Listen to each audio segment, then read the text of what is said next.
প্রস্তুতি সভার সম্মানিত সভাপতি, নারায়ণগঞ্জ জেলার সম্মানিত জেলা প্রশাসক জনাব মোহাম্মদ জাহিদুল ইসলাম, এখানে বিশেষ অতিথি উপস্থিত আছেন নারায়ণগঞ্জ জেলার নবাগত সম্মানিত পুলিশ সুপার, জেলা পুলিশ সুপার, সমবেত নেতৃবৃন্দ, আসসালামু আলাইকুম। অনেক কথা তো হয়েছে, কথা বলার মতো বাকি আর কিছু নেই।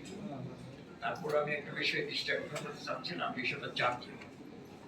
এটা হচ্ছে যে এটা এই বছরের জন্য, এটা সকল বছরই পিছনের দিনগুলোতে ছিল যারা দেশ শাসন করেছে আমাদের, তারা এই বাংলাদেশের মানুষদের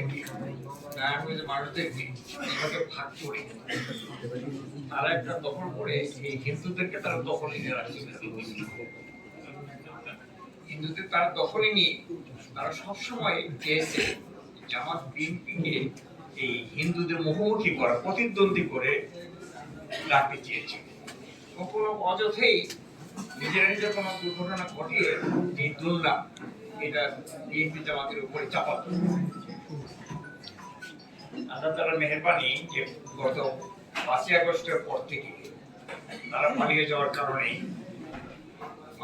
আমরা নিরাপদ হয়েছি, হিন্দুরা হয়েছে, আমরা হয়েছি।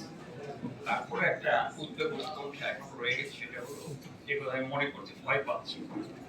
আমাদের প্রতিবেশী একটা দেশ, আমাদের দেশে যারা ওখানে পালিয়ে গেছে তারা বেশ পালিয়ে যাওয়ার পর থেকেই আমাদের দেশের কি করে বিশৃঙ্খলা সৃষ্টি করা যায়, কখন করা যায়, এই জন্য একটা ভালো সময় তারা খুঁজছে। আর এই সময়টা তাদের জন্য বিশৃঙ্খলা সৃষ্টি করার জন্য একটা মোক্ষম সময় তাদের এই সময় পূজাকে উপলক্ষ করে। আরেকটা জিনিস হলো হিন্দুদের মধ্যেও আমাদের সাথে মিল দেখা সাক্ষী কম হইতো, যোগাযোগ কম ছিল, ওদের সাথে মিল দিয়েছিল, খাতির হচ্ছিল। দীর্ঘদিন খাতির থাকতে থাকতে একটা অভ্যাস হয়ে গেছে মানুষের। এখনো কিছু মানুষ আছে যেমন দাঁড়াইলে পরে কথা শেষ করতে গিয়ে ভুল করেও জনাগা করে। কয়েকদিন আগে একজন সিনিয়র লোক, উনি ভুল করে জনাগা পড়ে ফেলেছে, পড়ার পরে সরি বলছে। এটা অভ্যাসের কারণে আমাদের হিন্দুরাও ওদের সাথে থাকতে থাকতে ওদের সাথে সম্পর্ক, রহমত, মহব্বত অনেক হয়ে গেছে না। এইবারেও এখন তো সময় জটিল হয়েছে, প্রতিদিন যারা পালিয়ে গেছে সে পলাতক আসামিরা ওখানে বসবাস ষড়যন্ত্র যখন করছে, এখানে তাদের কিছু এজেন্ট আছে।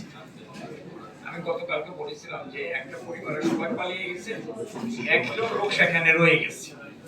ওই যে লোকটা রয়ে গেছে খানকা বানিয়ে আছে, ওই খানকায় বসে বসে শুধু মুসলমানদের কেনে নেন, হিন্দুদেরকেও তারা ওখানে ইনভলভ করার চেষ্টা করে।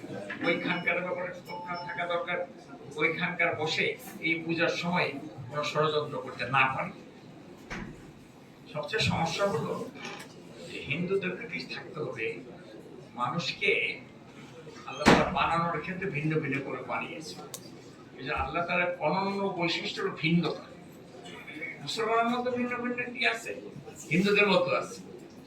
এই সময়ে হিন্দুদের মধ্যেও যে ভিন্নতা যেটা আছে, তাদের মধ্যে তাদের ভিন্নতার কারণে এবং বিভিন্ন সম্প্রদায় আছে, দল আছে, ভাগ আছে, কমিটি আছে, সমিতি আছে, বহুত কিছু এদের মধ্যে আছে। এদেরকে আমরা সতর্কতা থাকতে হবে, এরা নিজেরা কোনো দুর্ঘটনা ঘটে না যায়, একজন আরেকজনকে কি করে কোনো সমস্যা সৃষ্টি করে সেটা যাতে করে বাংলাদেশে মানুষের চাপাই না দেয়। আমাদের প্রতিটি দেশটা সবসময় চেয়েছে বাংলাদেশটাকে একটা সাম্প্রদায়িক দেশ হিসেবে চিহ্নিত করার জন্য, কিন্তু আবহমান কাল থেকেই বাংলাদেশ ছিল সাম্প্রদায়িক সম্প্রীতির একটা উজ্জ্বল দৃষ্টান্ত। নারায়ণগঞ্জ তার একটা অনন্য জায়গা না। আমরা যেহেতু সব কথা হয়েছে, আমি শুধু জেলা প্রশাসনের দৃষ্টি আকর্ষণ করেছি, কিন্তু দাবিদারও আসছে তো এদের দাবিদার ক্ষেত্রে আমি দৃষ্টি আকর্ষণ করছি এটা যে যেগুলোর মধ্যে অসচ্ছল আছে, যাদের সহযোগিতা দরকার, সেখানে যতটুকু বেশি, সারা বছর তো করা হয় না, এগুলোকে যত বেশি করা যায় একটু বেশি করার সহযোগিতা করার চেষ্টা আপনি করবেন, এটা আমি জেলা প্রশাসনকে দৃষ্টি আকর্ষণ করছি। আর এখানে আরেকটা বিষয় আছে, সেটা হলো যে মুসলমানরা ওই পূজাতে যায় যে কারা মুসলমান কারা হিন্দু ওখানে গিয়ে চেনার কোনো উপায় থাকে না। কোনো কোনো কোনো মুসলমান এমন আছে হিন্দুদের চাইতে বেশি হিন্দু হয়ে যায়। এই সময় এইসব কাজগুলো করা হয় বিভিন্ন কারণে, নৈতিকতার কিছু অভাব এখানে কাজ করে। এই নৈতিকতার কারণে অনেক সময় বিশৃঙ্খলা সৃষ্টি হয়। প্রশাসনকে বিষয়গুলো একটু বিবেচনা রাখতেও, যাতে করে আমরা এই সময়টাকে নারায়ণগঞ্জটাকে অসাম্প্রদায়িক রাখতে পারি, শৃঙ্খল রাখতে পারি, কোনো বিশৃঙ্খলা না হয়, কোনো দুর্ঘটনা না ঘটে। এই জন্য করে প্রশাসনকে মানে মৌলিক দায়িত্ব পালন করার জন্য আমাদের জানি আমাদের